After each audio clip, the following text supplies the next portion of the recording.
Let's recreate this Pinterest dress. First of all, let me introduce you to the material that we're going to be using.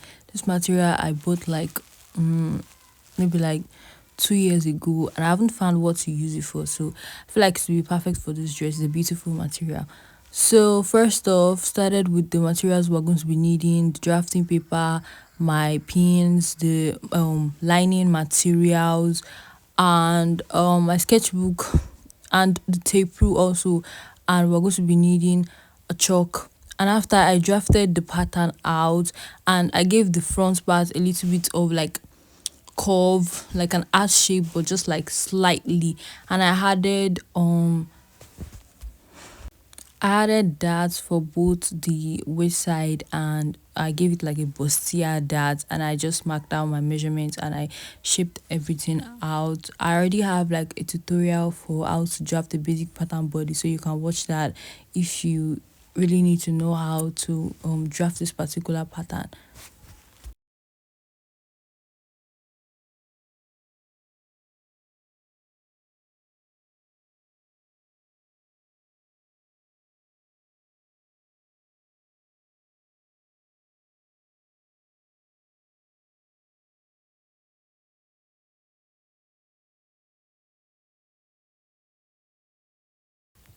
So after that I proceeded to cut out like the back panel. I'm going to be using the front to shape the back panel. So I'm just like drawing some lines I'm going to cut out so that it makes it much more easier for me. So here is the front panel on top of the back panel. I've used it to like shape out the back panel so that it makes my work really really easier.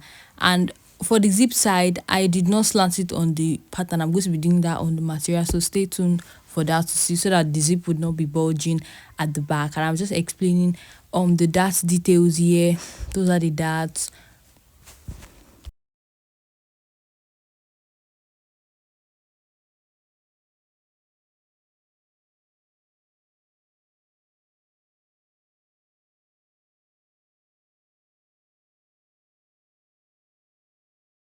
So after drafting, I went ahead to cut it out on my fabric, but you can see the way I'm pinning the back panel. I pinned it slightly so that when I had the zip, it doesn't bulge at the back. I hope you get what I'm saying. So I cut out everything, including the skirt part of the dress, and I used that beautiful like sequel at the down part of the material to cut the ruffled part of the dress. But yeah, this is what you're looking at. I gathered the bottom part of the skirt, and I had it and I pinned it to the main skirt of the gown. So and after doing that, I'm just going to go and sew that, and I also zigzag stitch all the material side so that it doesn't come unraveling. And this is the lining part of the skirt. I've also gone ahead to like finish the down part, and I also use zigzag stitch for everything so that everything does not unravel. I went ahead to sew or join the sides of the front panel, and also the ruffled stuff you are looking at the bottom part is what we're going to be putting at the top of the gown, as we've seen in the reference picture.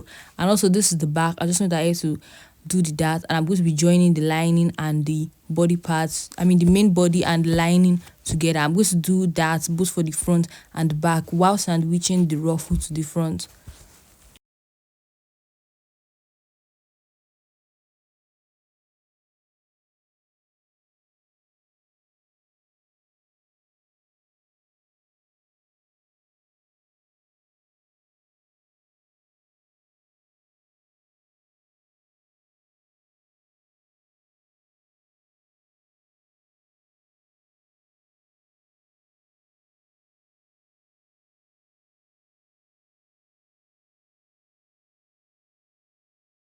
So after sewing everything out and giving it a good press, this is what it's looking like. It is looking really clean. Please make sure that when you are sewing, you are like giving your materials a good press. That will really, really save you a lot of stress, and it will just make your work clean. I learned the hard way, but please don't make the same mistake as I did. Make sure you always iron your work. And also I'm going to go ahead and join the sides of the front panel and the back panel. My chickens were overstaying their welcome, so I had to see them out before they got too comfortable.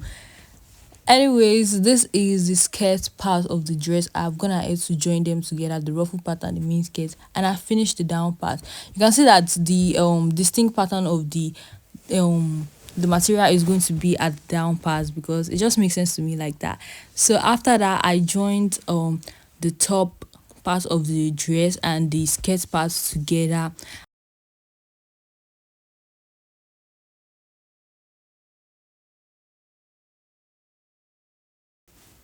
So after joining all those parts together, I'm going to be using the skirt part of the lining to cover up the skirt part of the dress. I use my hand to sew that in so that it just looks well done from the inside and both on the outside. So the inside looks good, it looks clean and finished, and the outside also looks good.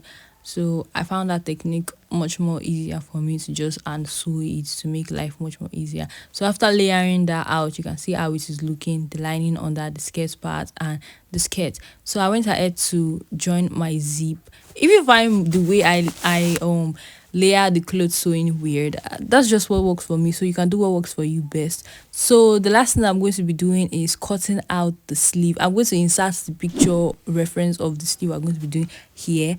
So these are the parts I need. I need three parts for the sleeve, the top part, the that we're going to be adding, the other sequel, and the strings that we're going to be putting in it. So I went ahead to add my elastic with bias inside, and I finished the hand. Also note that I'm zigzag stitching everything. If you have a serger, you can definitely use that, but I don't have that, so I'm just using zigzag because this material frills so easily. So after joining the top and the bottom together, I went ahead to insert the drawstring inside the sleeve, and also I finished the down part of the sleeve, and I'm also going to be finishing the sleeve by joining it to the arm. So that completes the project, and after doing that, I went to wash the clothes and press everything out, and this is the final result. This is how it's looking. I hope this tutorial was helpful. If it was, I'll catch you in the next video. Bye.